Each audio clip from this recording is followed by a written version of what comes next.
одоо энэ үндсэн хуулийн 44-ийн 1 бол яг энэ итгэл хүлээлгэх гэж байгаа энэ асуудал хоёр бол ерөнхийдөө бараг зөрчилдөж байна. Тодорхой бодлогын асуудлаар гэсэн яг ямар тодорхой бодлогын асуудал гэдэг нь байхгүй байна.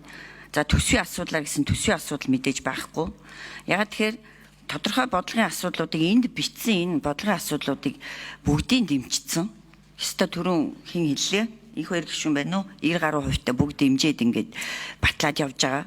Тэгэхээр ямар бодлогын асуудал гацаад байгааг дахиад ойлгосонгүй би бол хувьдаа. За тэгээд маш тодорхой түрүүн асуулт асуусан боловч тэгээд яг хаана гацаад яагаад байгаа нь ингээд тодорхойгүй үлдлээ. Ер нь гацаагүй шинжтэй юм шиг байна. Гацсан бол их хурл өөрөө л гацаасан байна. Их хурлын одоо субъектүүд байнгын хороо юм уу мэдэхгүй. Яагаад оруулж ирэхгүй байсан. Тэр бол одоо сөрөг хүчнтэй ч юм уу ямар ч хамаагүй юм байна. За дээрээс нь ардчлан нам бол маш сайн ажилласан гэдгээ бас хаана хүлээн зөвшөөрлөө.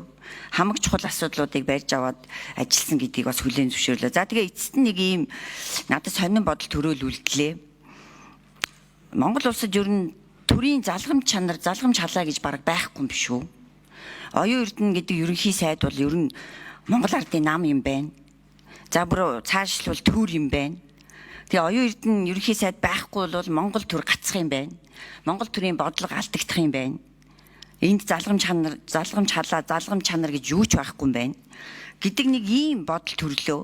Уг нь Монгол ардын нам чинь 104 жилийн түүхтэй ууган хүчин бас ч гэж тогтолцоо. Энэ өнгөрсөн хугацаанд бүх асуудал бол Монгол ардын намтай холбоотой Монгол улсын түүх, алдаанч тэр, оноонч тэр 21 оны хувьсгал, 24 оны үндсэн хууль анхны алдаатай оноотой ч гэсэн. За хилмигдүүлэлт 45 оны тусгаар тогтнол нүүбд илсэх гэд энэ бүх асуудал гарцаа байхгүй Монгол ардын намтай уг нь холбоотой.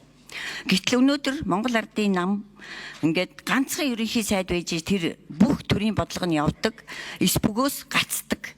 Нэг ийм юм руу орж байгаад харамсаж байна. Монгол ардын намд маш их харамсаж байна. Ийм л одоо бодол төрлөө дөө. За баярлалаа.